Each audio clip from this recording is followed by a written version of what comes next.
there, food explorers! Ever wonder how this spicy, tangy, and super healthy superfood became a global sensation? Let's dive into the fascinating history of kimchi in 60 seconds. Kimchi's story begins centuries ago in Korea, where fermenting vegetables was a clever way to preserve food through harsh winters. Originally, it was simple salted cabbage, but over time, it evolved. The real game changer? The introduction of chili peppers in the 17th century, giving us that iconic fiery kick we all know and love. But kimchi is more than just a side dish. It's the heart of Korean cuisine and a symbol of community.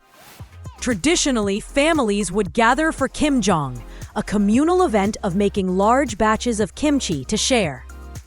It's a deep-rooted tradition that celebrates togetherness and keeps the culture alive.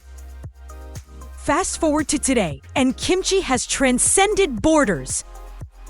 Thanks to its incredible gut-friendly benefits and unique flavor, it's now a global health food superstar. You can find it everywhere, from fine dining restaurants to your local grocery store. It's a testament to how an ancient tradition can become a modern-day trend. So next time you enjoy a spoonful, remember the rich history and culture packed into every bite. Have you ever tried making your own kimchi? Or what's your favorite dish that uses it? Please let us know in the comments below.